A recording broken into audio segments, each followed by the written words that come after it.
If you walk into a supercar showroom today, you will be told a comforting myth. That building the fastest cars on Earth requires billions in corporate backing, century-old racing heritage, and armies of elite aerospace engineers. Christian von Koenigsegg had none of those. In 1994, a 22-year-old with no engineering degree, no automotive factory, and no corporate safety net decided to build a vehicle that could beat Ferrari at their own game. The industry laughed. Established giants called it financial suicide. Yet within a decade, this tiny Swedish upstart shattered the world production speed record, leaving billion-dollar legacy brands completely humiliated. How did an outsider with no manufacturing background out-engineer the entire automotive world? The real answer is not just horsepower.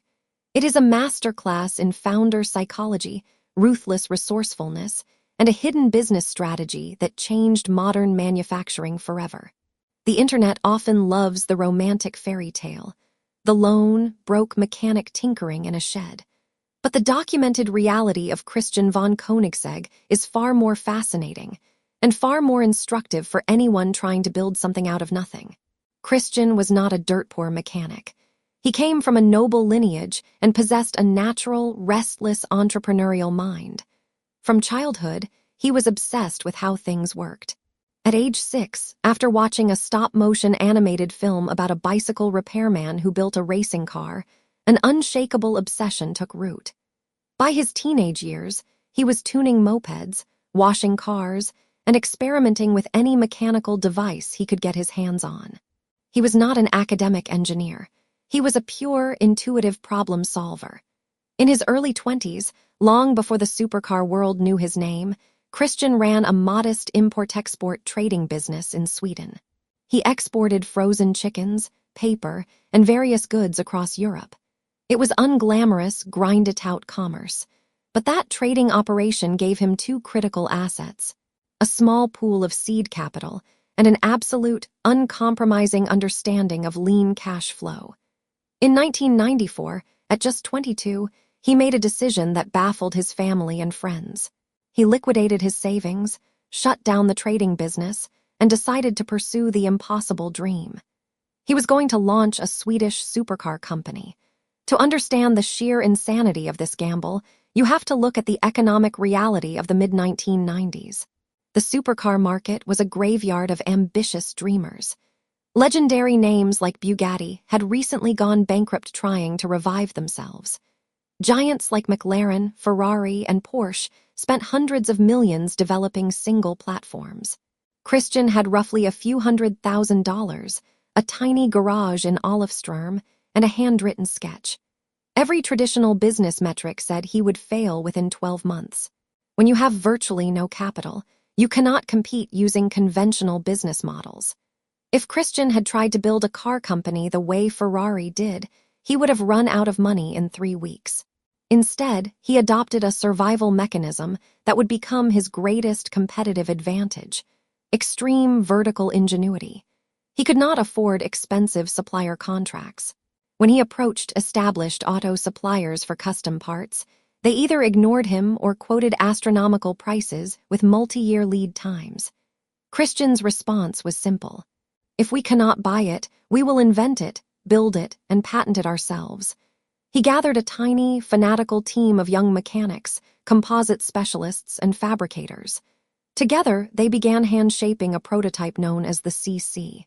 They worked 18-hour days, sleeping on workshop floors, welding chassis tubes, and testing body panels made of composite materials that legacy automakers considered too experimental or expensive to mass-produce. For 2 grueling years, the prototype crawled toward reality. In 1996, racing legend Rickard Rydell drove the rough prototype on a test track. The car was undeniably fast, raw, and mechanically brilliant. The dream was working. Investors began to look. The automotive press took notice. Then, just as the finish line came into view, disaster struck. The early financial backers who promised to fund production suddenly pulled out. The money evaporated overnight. Christian was left with a half-finished dream, mounting debts, and a workshop running on fumes. Most founders quit right here. The psychological pressure of watching your life savings vanish while carrying the weight of a team's livelihoods is enough to break anyone. Christian did not fold. Instead, he made a counterintuitive pivot. He realized that legacy car companies make money by building hundreds or thousands of units to achieve economies of scale. He had no scale. Therefore, his business model had to be the exact opposite: hyper-exclusivity paired with hyper-innovation. He would not sell $100,000 sports cars. He would build multi-million-dollar mechanical masterpieces for the ultra-wealthy collectors who did not care about brand heritage if the engineering superiority was absolute.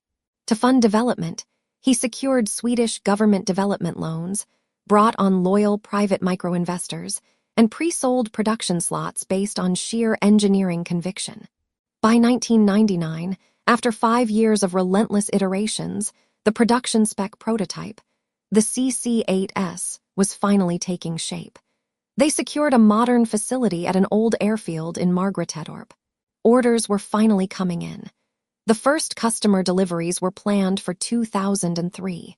And then, on a freezing Saturday in February 2003, the unthinkable happened. A catastrophic fire ripped through the thatched roof of their factory.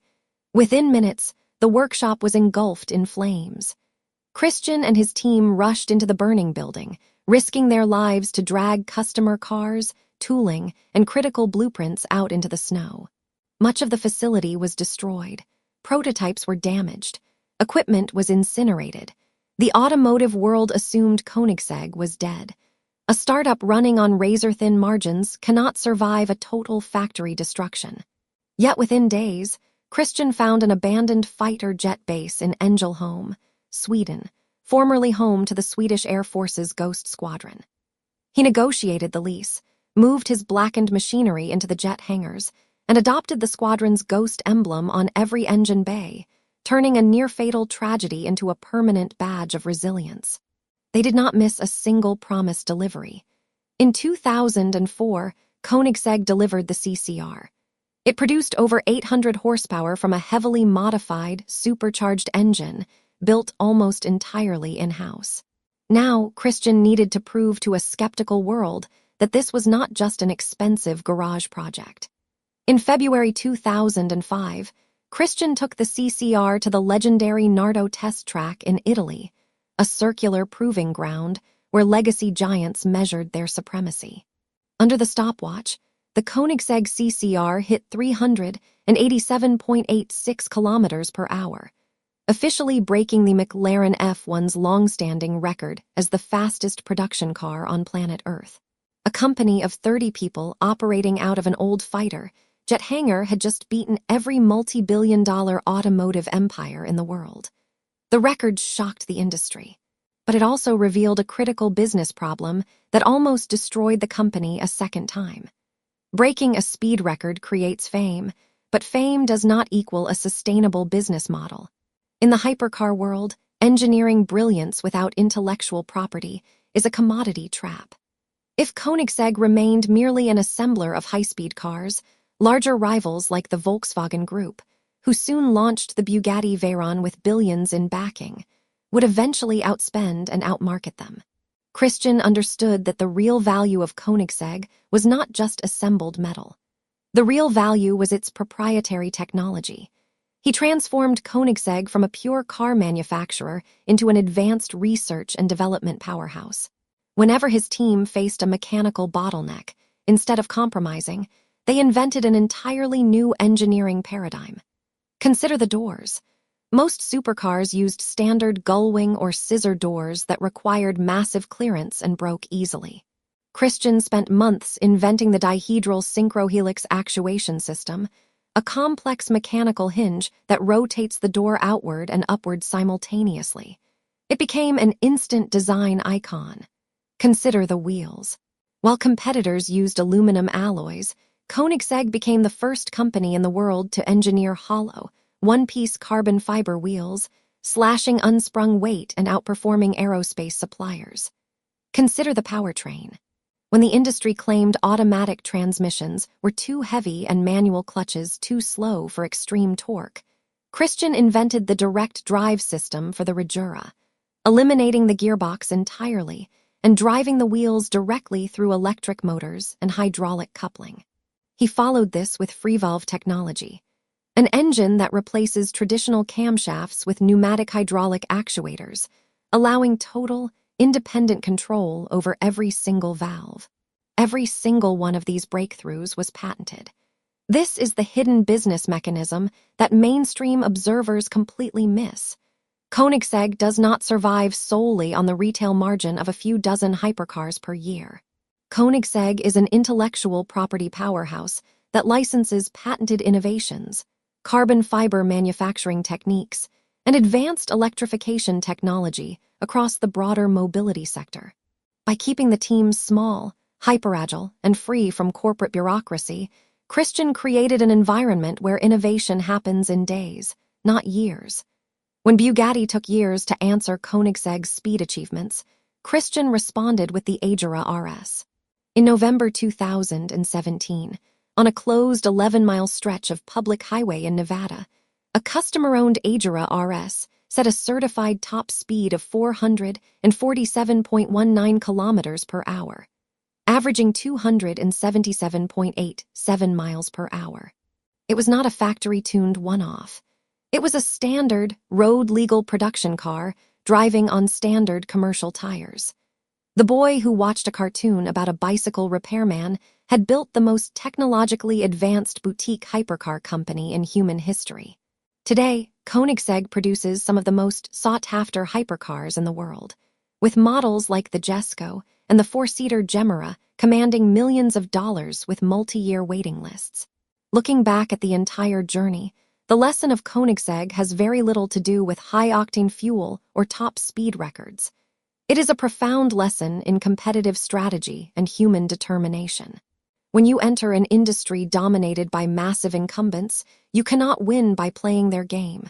You cannot outspend them. You cannot outmarket them. You cannot outscale them. Your only path to victory is to turn your limitations into your greatest weapon. Because Christian had no money, he was forced to innovate. Because he had no legacy supply chain, he was forced to create proprietary technology. Because he had no corporate committees, he was free to take risks that no publicly traded CEO would dare approve. True disruption does not start with massive capital. It starts with an uncompromising vision, the willingness to suffer through near-fatal failures,